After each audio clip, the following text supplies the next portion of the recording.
Hey, it's Lee. Welcome to Business Problem Solved. Today, I have the amazing pleasure of chatting with Clare Muscutt. Clare is a CEO from Women in CX. She's also a keynote speaker and fellow podcast host. How the devil are you, Clare? I'm so good, and it's so nice to be called Clare again because I'm from up north originally, and down south no one calls me Clare, so I just had a little slice of home then. Thank you. Oh, no, you're very welcome. I didn't realise I had an accent. No, just a little one, very Yeah, small. just a hint. So, So for those people who don't know who you are you? And have you got to sit in that seat today? who am I? I frequently ask myself this question because I guess I'd probably say I'm currently undergoing my own transformation, and from where I started to where I am today, it's been a pretty long road. So as you said, these days, founder and director, you didn't mention this, of one business called CM Experience, which is a consulting agency, but also now about to launch my latest business, which is as the CEO of a women's only community called Women in CX. So yeah, do you want me to go back to the beginning? So maybe not to the very, very, very beginning. Oh, really? Okay. But yeah, you go back quite far. So I guess how have you got to this place? Yeah. So I'm going to go back quite far because when I was a kid, I was determined that I was going to be a show jumper. I was going to ride horses, and that was going to be my livelihood. I actually went to uni and did a degree in equine studies with business management. I was that convinced I was going to do it. And then my third year at uni, I had a really bad riding accident and hurt my back to the extent I couldn't ride anymore. So at that point, I had to find a new career. So I said that was like reinvention number one. And I was just really lucky, I guess, that I was good at marketing, the part of the course when you're marketing horses. I don't know if I was ever going to use that. And I got a 2-1. So I got to go to the University of Birmingham, Redbrook University, discovered like what it was like to be around, genuinely academic, super intellectual people. And I was really surprised that I fit in because I'd always really considered myself as, I was going to be limited to being the stable girl. And that was my career aspiration. So my aspirations grew massively once I was around all these incredibly smart people with big ambitions. And I basically hit off on the traditional trajectory of a corporate career, starting as a graduate, initially in operations for Whitbread. I worked all the way through my university days in hospitality. So that meant as soon as I left uni, I got on a graduate scheme in operations. I was running hotels and restaurants at 23, which is a lot of responsibility. You should never let someone that's that recently out of uni to be in charge of beer. But I found my way into customer experience through basically being the youngest member of a senior management team in the area. Everyone else was male, pale and a bit stale, sorry guys. And I'd like based my business on looking after my employees and really thinking about how I treated my customers, and they were all focused on profits. And I was like, I think if I do it my way, the results are going to take care of themselves, and they did. So I emerged at the end of the first year of ever running a hotel and restaurant with a pretty much all green scorecard, and that got me the recognition to get promoted into my first office job. And I basically kind of fiddled around with different areas of customer experience for a few years, data and analytics, like looking after insights and measurement and that kind of thing. Then into brand, looking at proposition and standards. And I had this like big idea that if you could bring some of these strands together and join them all up and think about it from the customer point of view, what could happen? But the marketing director at the time didn't think that that was my job. So I went and found the job that was that job. And it kind of randomly happened that someone reached out to me. They'd seen me talking about all of this stuff when social media was in its really early days about, this idea I had. And she was like, come to Marks and Spencer and do it. Exactly what you want. I'll give you $100,000 investment and you can work out exactly how to make it happen. And I did, and it delivered 15% return on investment. And for the next few years, I was set just developing this model of kind of customer experience capability, employee experience, understanding and listening to your employees, and listen, and actually figuring out what would work. And I went on to do that like for loads of different organizations under Compass Group. So with like British Airways, First Class Lounge was an example. It was pretty cool. Things like Marks and Spencer, Asda, Tesco, lots of retailers, right up to like City Banks in the centre of London and Canary Wharf. And then in 2012, I got headhunted to go to Sainsbury's, so the UK's second largest retailer. And yeah, that opened my eyes to omnichannel and digital. And basically this model that I'd created worked there as well. But when you're talking about 190,000 employees and 32 million customers and 30 odd billion of revenue, you only have to turn the dial a little bit and the results are huge. So one of the first projects I delivered there returned £4 million return on investment. And into the CX world, as you know, that's not an easy, no mean feat. Yeah. So basically won loads of awards and got lots of accolades, became a keynote speaker off the back of the work that I did. So I started getting flown out to places like Australia, business class. Blows my mind how it happened. And then I was promoted to what I thought was my dream job when I began in customer experience, of being in senior management as the head of the department. And I was like, aren't I supposed to feel something now? Like I've made it, and I didn't feel that. And actually it felt quite oppressive. And as I've discovered travel through my keynote speaking, you'll see the sign behind my head, She Loves Adventure. I'd had a taste of a life that I didn't imagine I would ever have. And my next reinvention was that I quit my very successful corporate city job and went it alone. Started CM Experience Limited after a 3-month break of riding horses again and cooking and like doing stuff like exercise, that when I had my corporate life I was so ensconced in work I never had time to. And it materialized to me that I was going to have my own customer experience design agency, and within 6 months we hit 6 figures. It was a whirlwind. I was flying around the world serving clients in Australia, New Zealand, South Africa. Yeah, it feels miraculous looking back now. But obviously when coronavirus happened, I just finished my first book and was about to publish it. And bearing in mind my pipeline relied upon going to these keynote speeches and clients seeing me and talking and them wanting to work with me. Literally my diary emptied, all my sales pipeline dried up. The existing client work I had on, all of their budgets got cut for it. And I found myself alone at home. My housemate moved out, my relationship ended. And in probably March, April time 2020, I thought my world was ending. I really genuinely did. And a lot of people, I think, slipped into depression. I completely lost my confidence in myself. And it was amazing, actually, that is what led me to where I am today, starting a new business, which is the fact that I felt so isolated and alone. I started reaching out to all these women that I'd met on social media in CX. And I was like, do you fancy a Zoom? I know you've never met me and I just like and comment on your stuff a lot and like cheer your stories, but do you fancy a chat? And everyone I spoke to was like, yeah. And then the conversations that we had on these Zooms, I realized like we were talking about customer experience, but actually we're talking about like our life stories and the things that happened to us and how we were experiencing life like during a pandemic. And the connections that we made me realize I was not on my own with this. 100%. Everybody and all the women I spoke to were going through very similar emotions, very similar feelings. And basically some of those conversations, I called them back and I was like, do you like to do that as a podcast? They said yes. And the Women in CX podcast was born. So I spent pretty much 9 months just solely focusing on my podcast. No work was really coming in. I stopped chasing it and worked for nothing, building the brand that is now about to launch as an online membership community. I got some investment from some very kind sponsors in some very big companies who gave us the money to start up and bankroll basically 9 women working on pretty much every continent in the world to help me build the platform of this like new tech startup that's going to be empowering women around the world to support, inspire and grow together through collaboration. And it's been an amazing ride. I feel like I finally found my purpose. And it's nothing to do with flying around to posh destinations now. It's about genuinely making meaningful connections with women and helping them have the same experience I've had of triumphing over adversity through sisterhood. Wow. I was like, did I say that all in one breath as well? Feels like it. Wow. So that's one hell of a journey, one hell of a story.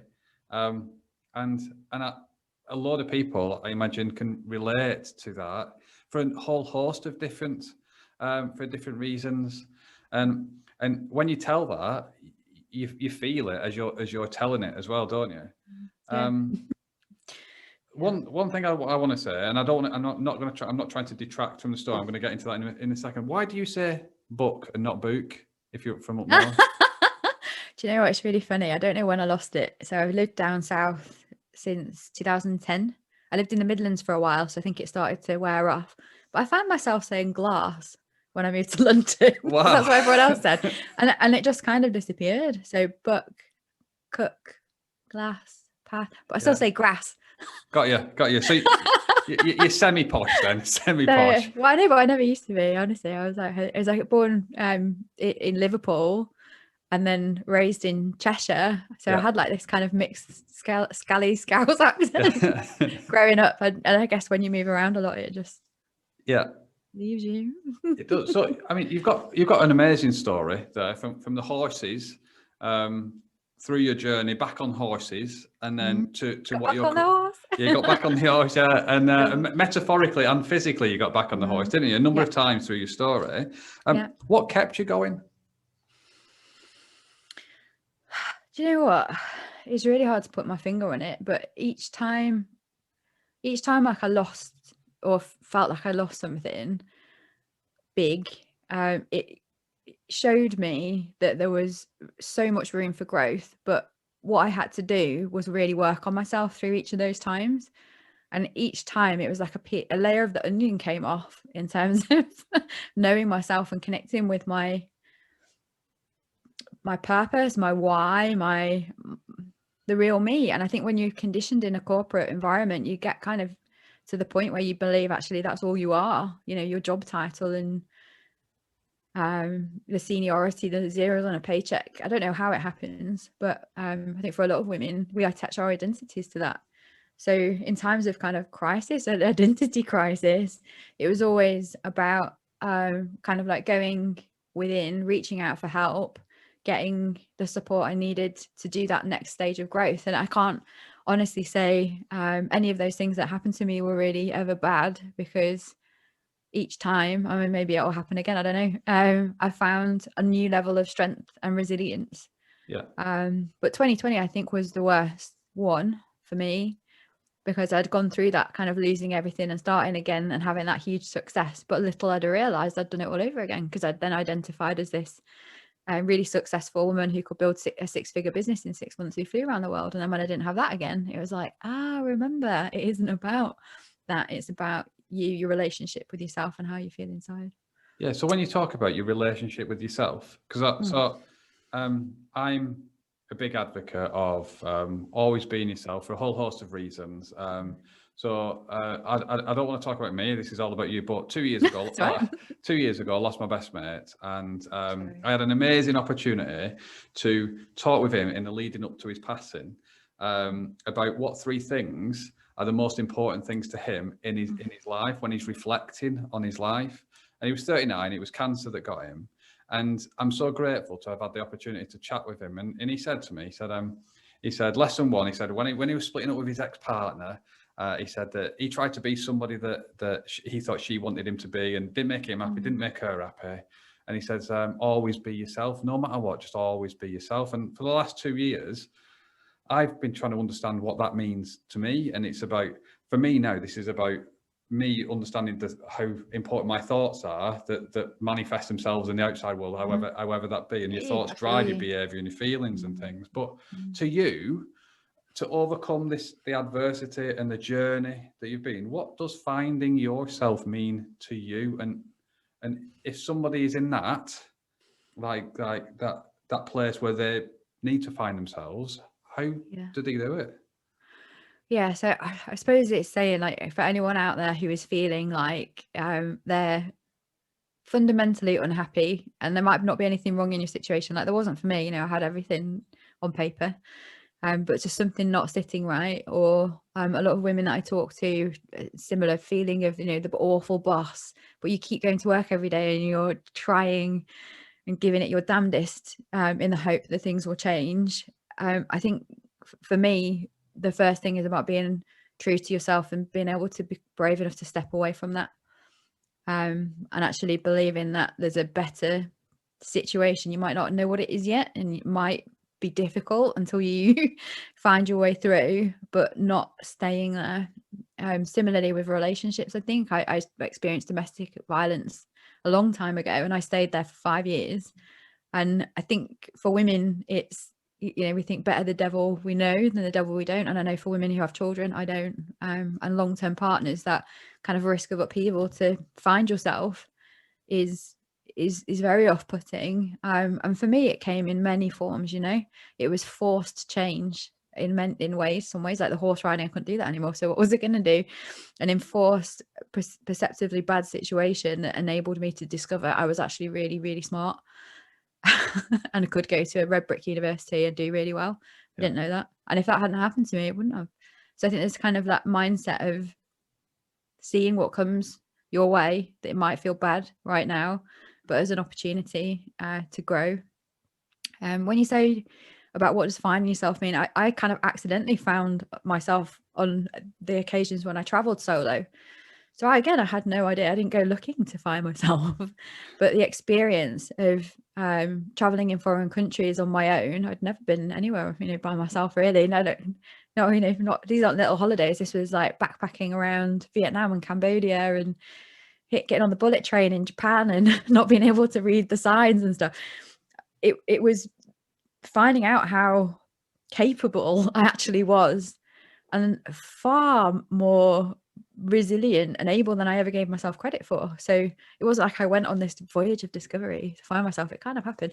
And it was like when I experienced things like my phone stopped working when I was in Bali, this is when I was still working for Sainsbury's, took 6 weeks off. Sorry, I missed that bit of the story out. Like not, the first thing I did in the morning, not being to look at my emails and recognizing how different that felt. And actually that was the life that I wanted to lead. If I'd not experienced that, it just wouldn't have come my way. And in recent years, I guess I got more structured about it. I got coaches to help me.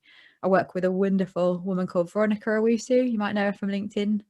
Yeah.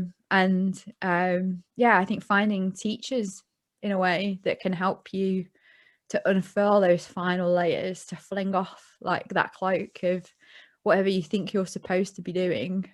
And the reason you don't feel okay is because you're doing something you think you should be doing instead of just being. Just a little bit at a time. But life brings it that way. You said about your friend, losing your friend. That's what brought you to discovering yourself and trying to live differently. I think life just does do that. You just have to take the opportunity as the opportunities that come with a growth mindset of this could be a really good thing, and see where you go. Yeah, I think that's so important what you've said there, Claire, as well, because a lot of people believe that, so I said it when I was talking, that thoughts drive behaviors, but other people believe you've got to do something to change something. So, and what you've said there is you've got to be open to the ideas and have that growth mindset, which is the mind part of it, but you've got to be able to go and do something. Which is first for you? Do you do something first, or do you think about it first? It depends, but I think action is far more important than theory in anything, business, relationships, taking that first step and living with agility. So I'm mixing some metaphors there between business and personal life. But for example, like I could worry about, I've been in lockdown, I've put on weight, and I could think about that and feel really bad about myself. Or I could go outside and have a walk and immediately feel better about the fact that I've put weight on during lockdown because I'm doing something about it. But that kind of relationship between thoughts creating emotions, it took me quite a long time to realize that. And I think it might have been to do with the experience from my past and the domestic violence, but I had the propensity to become my emotions. So if I felt something bad, I would feel like that means I was bad, like something bad was happening, and it wasn't. I was just experiencing an emotion and fighting it rather than just sitting with it and going, okay, and it'll pass. And it took me probably till I'm at my mid-30s to be able to disaggregate those two things and to develop a much kinder voice to myself. Again, for women, I think we are our own like bitchy,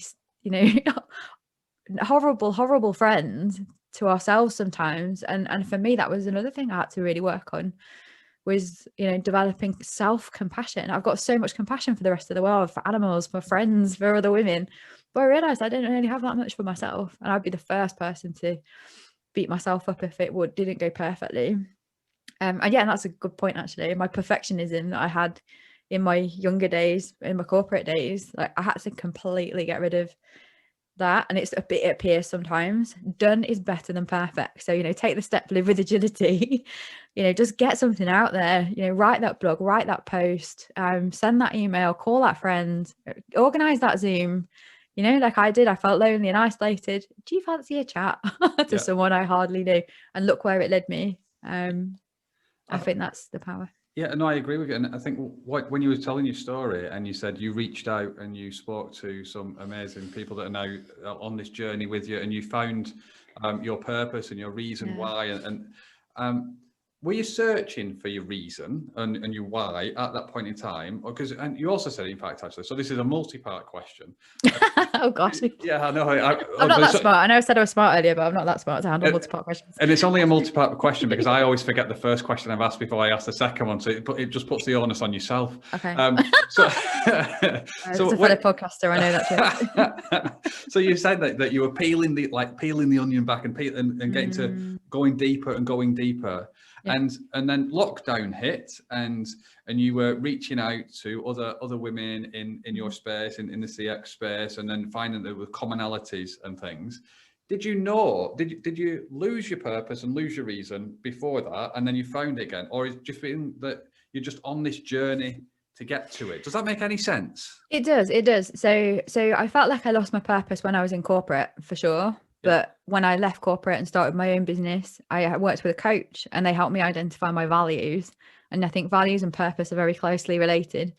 My values have evolved over recent times, but, you know, the service of others, adding value, creating magic, like that's always been with me. I just had lost touch with it. And like with the women in CX thing, it started just with that first conversation and reaching out, and it became what it is today.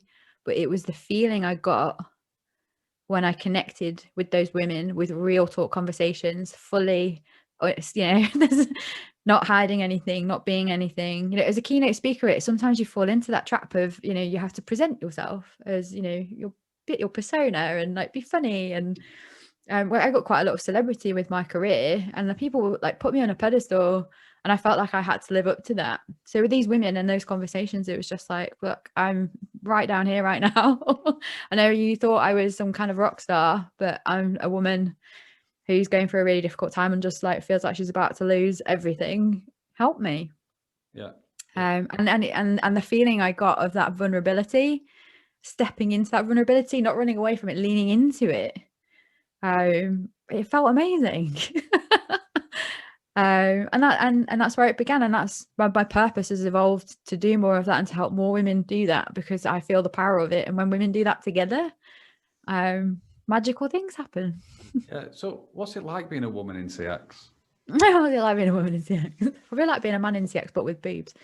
No, I'm only joking. So it's a bit of a not a difficult question. I'm going to be a bit controversial here, because the way I've seen the world is we have a kind of CX patriarchy. So some white middle-aged men in America dictating what CX is in terms of frameworks. And interestingly, they're all related to like metrics and measurements. And they just happen to also own these massive companies that profit off the back of businesses being obsessed with CX metrics and measurement. I personally, alongside a lot of other women, believe actually CX is more about empathy and understanding and emotion. And actually, can I swear on this podcast? Yeah, of course you can. Yeah, fuck the metrics, look after people's interests, understand their needs, listen to them, do what the actions that need to be taken in order to address their needs. If you take that approach combined with like what's your brand purpose, how do you articulate that through the experiences your customers and employees have, all those scores and metrics and those results will take care of themselves. And I've lived it and I've proved it, and I'm one of the few people that delivered £4 million return on investment off the back of it. But there are so many, and I say particularly men out there, propagating a different thing. And I talk to a lot of women that are existing the current communities, and they feel like they want to challenge it, but they can't. Yeah. And a bit policed. And there's a bunch of again, white women in a in a particular country who like have succeeded and risen massively, but have no interest in supporting anyone else to rise up. So when I first left corporate, I reached out to a few and I was like, oh, well, can I have a chat? Because I want to start my own business and be a keynote speaker outside of, you know, business. And they just didn't even reply to me. So I was like, hang on a minute. But what I found actually was, you know, but beneath the two bad examples were these millions of, I mean, there's millions, but hundreds of women that I've now connected with who are united with the same purpose and want to support one another, completely smash the stereotype out the window and are open for debate and bigger thinking than what we've been told, and up for developing the practice of CX. So being a woman in CX on my own was hard, but being a woman in CX with the support of my fellow women in CX, helping one another, is a very different place. So I'd say actually right now and where we're heading, it's an awesome place to be. I wouldn't want it any other way. Yeah. So the question that I've got in my mind is it about boobs? What would it be like to have boobs? Yes, it was, and I'm trying to answer that one before asking the question. Yeah, so after I've passed that question, it's why women in. I guess what I want to try to understand is, are there no men that feel the same way? And, okay. Sorry, yeah. So are there no men that feel the same way as what you're saying and doing? And is it empathy in CX or people in CX, or is it the collective women in CX and that movement? I'm just trying to understand. Do you know what I mean? Yeah. So I get that. So we have women in CX and allies. So there are definitely men who are supportive of what we're doing. So supportive, they want to get involved and be mentors and be part of our faculty and help, you know, change the face of CX to be more diverse and more inclusive. So there is definitely a place for men in women in CX. Yeah, However, do they need boobs? Do you have like some women in CX boobs? No. They can remain the gender that they want to be. And for women, I think it's the difference is the reason why we're building a women's only community is that there are very few safe spaces to meet and talk about the other stuff. So on my podcast, for example, we've talked about racism, homophobia, sexual assault, harassment, sexism. Those conversations, when they happen between two women or groups of women, are not the same as when they're in a public forum or when men are present. So I believe that creating spaces that are for women only is an okay and a good thing to do. And you know, I'm not saying we're excluding men entirely, because our allies will not wheels.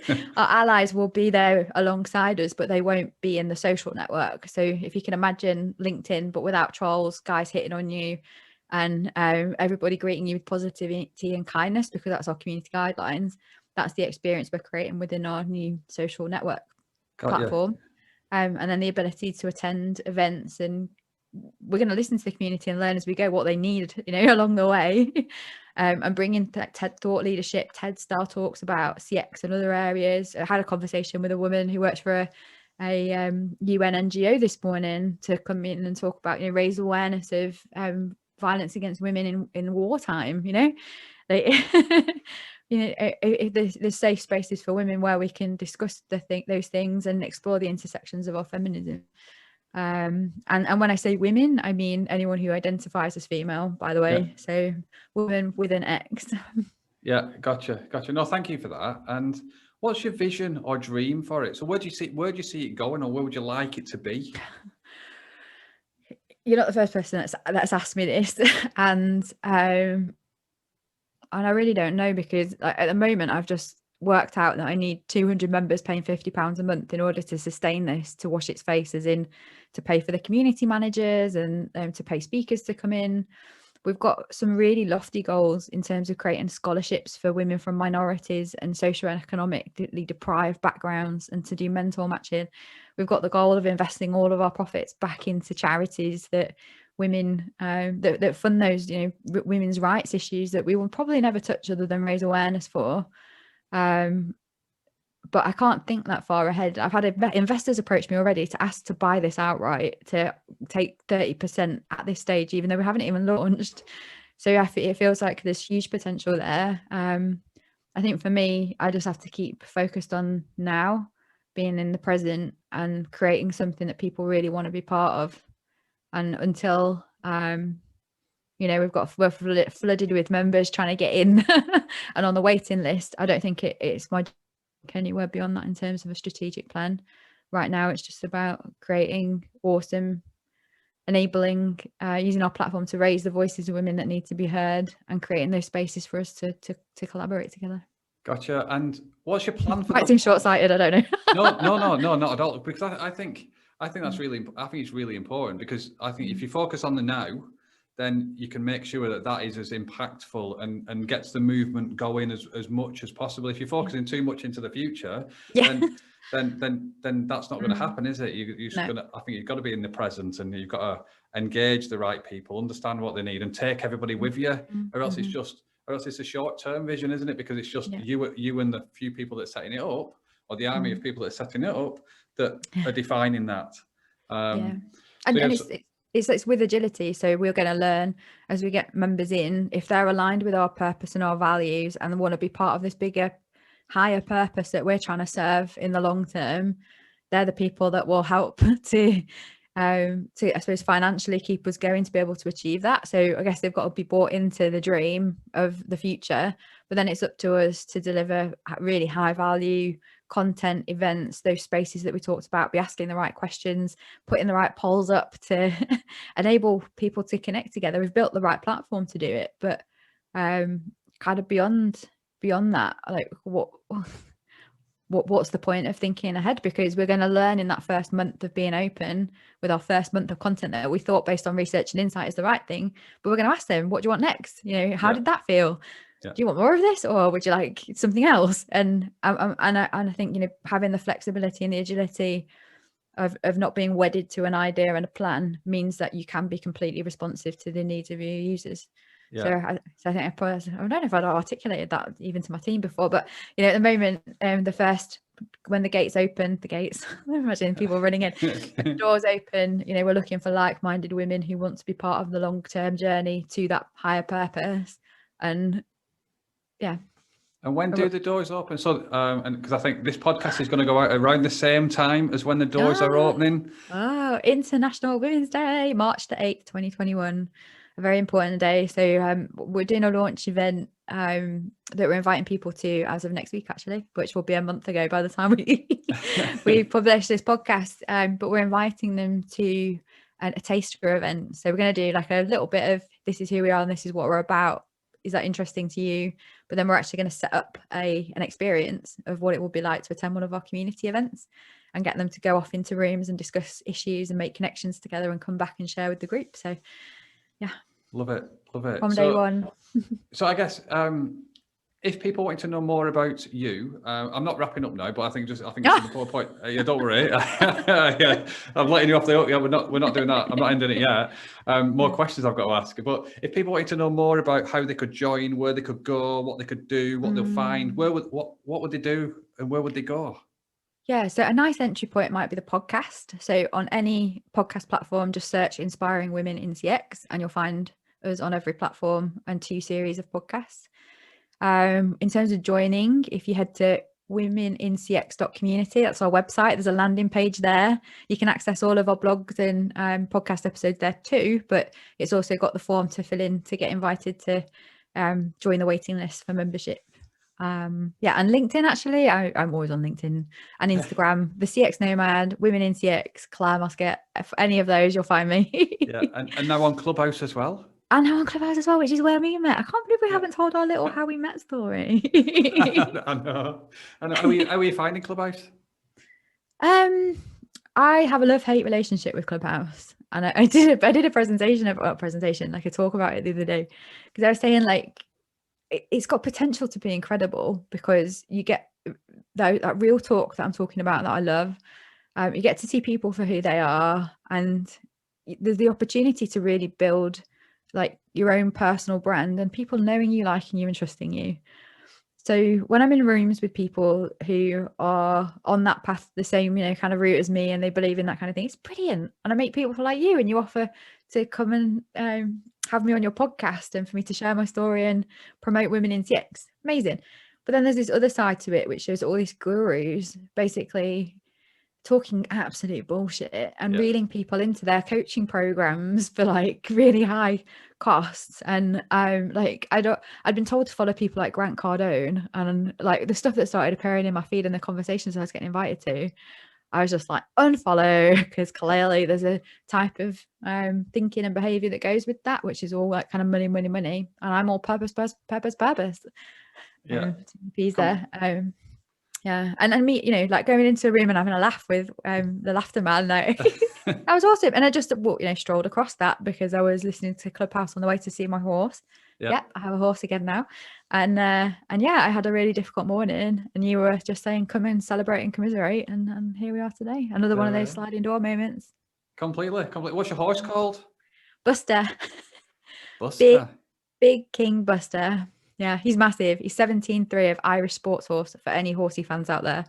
So wow. Yeah, I mean, that means absolutely nothing to me, but I'll take you where it's a big horse.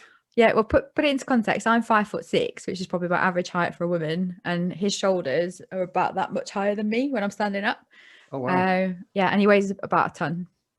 Wow! So yeah, imagine a very small, relatively small woman with this like gigantic horse. Wow. So when you're riding Buster, you look really far away, but Buster will look really close. Really nearby. Yeah, he does actually. I've not got any photos of him in here. I'm in my lounge, but like I'll have to post one at the end on the post roll or something. Yeah, no, amazing. I mean, so this conversation is going to be part of a Confident Women Leaders series, and this is the episode 1 for that.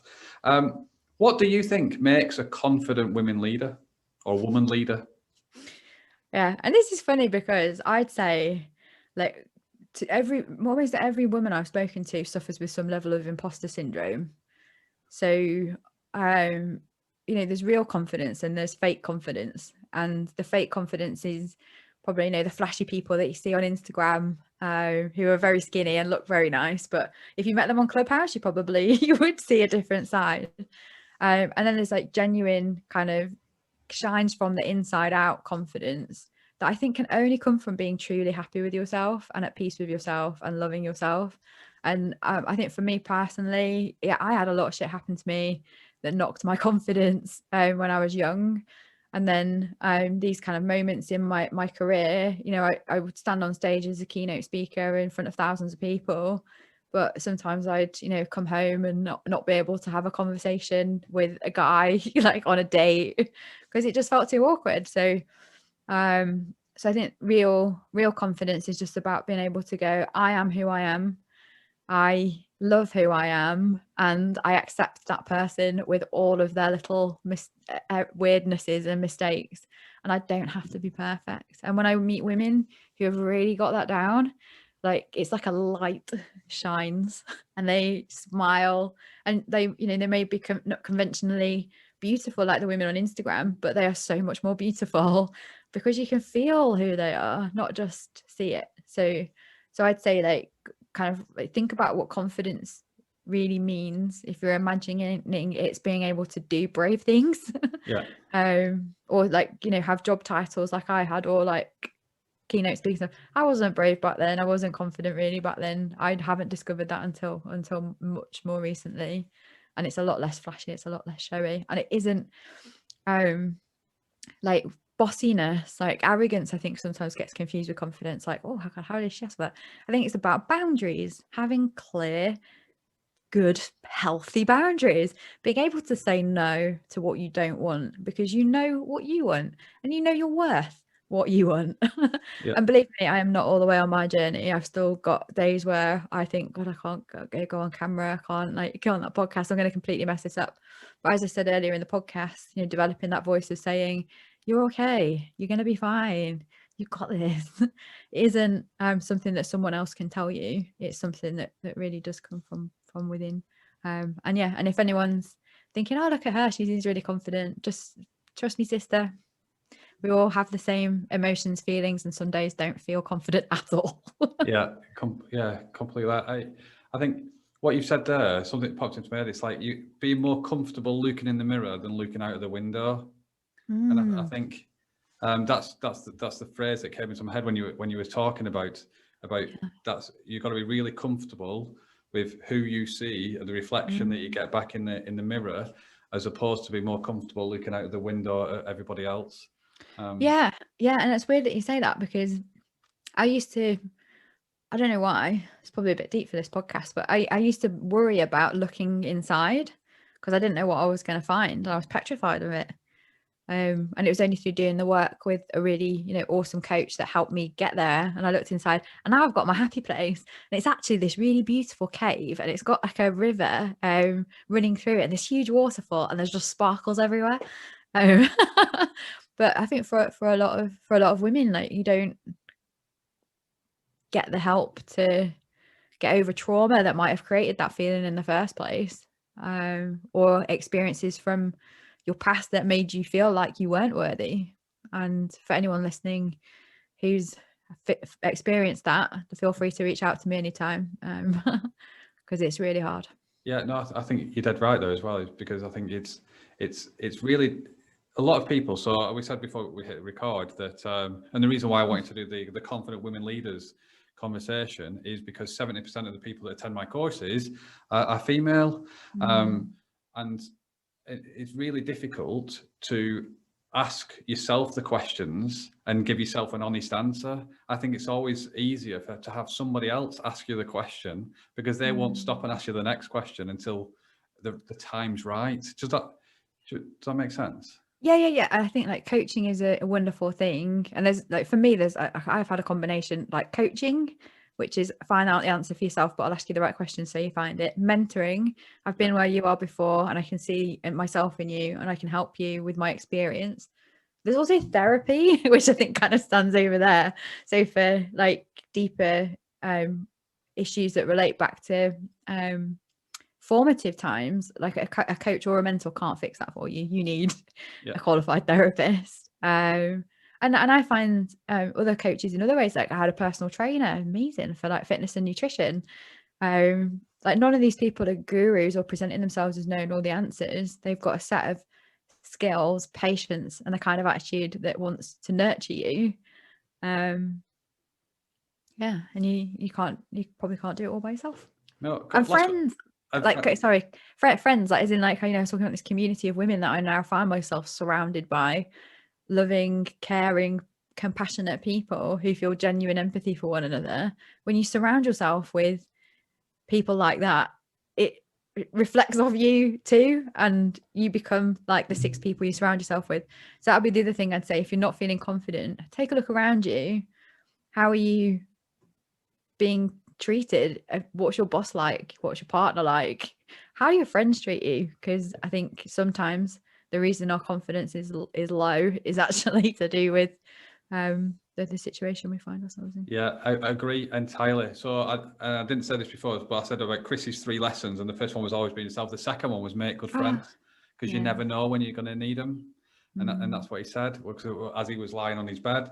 But I think it's so true in life that whether it's clients, customers, peers, leaders, it's make stronger connections, because you never know where they're going to lead, do you? Exactly. I think it's so powerful. I think what you're starting, and that movement that you're starting, the connection, the collaboration, the community, that who knows where it's going to end up. And I think it's beautiful that you don't know where it's going to end up, and you've not defined where it's going to end up, because you're building it as you go. So I just want to say good luck with all of that you've got going. Final question for you, Claire. What are you having for your tea? What with my tea? So I should be having something very healthy, because I'm on a health kick again before like we actually come out of lockdown. I've got a bit of a goal to get in slightly better shape than I am right now. But I had a Borough box delivered from a client as a thank you for an event that I ran and curated last week, and it's full of cheese and biscuits and jams and chocolate and prosecco. So I think I'm just going to eat that whole box because I deserve it. And because you can. And because you can. Yeah. And it's a cold day in London, and nobody's going to see me in a bikini for a long time. So what have I got to lose? And I just wanted to say to you as well, I think it's awesome what you're doing. And I think, you asked me that question about like, women not kind of working with men to solve these problems. And I think it's awesome to see men acting as allies, but actually doing something about it and helping women and mentoring them and being parts of these types of conversations. And sharing this with the world. So I just wanted to say good on you as well. I think it's a great initiative, and thanks for having me. No, it's been an absolute pleasure. So one more time, where can people find more about you? So LinkedIn, Clare Muscutt; on Instagram, the CX Nomad; Google Women in CX. We're ranking at #1, so you can find us there. On any podcast platform, just search Inspiring Women in CX and you'll find us there. Amazing. Well, I'll let you go and enjoy your cheese and your Prosecco. Have an amazing rest of your day and week, and good luck with the launch, and hopefully speak to you very soon. Thanks so much for having me. Bye now. Bye, everyone.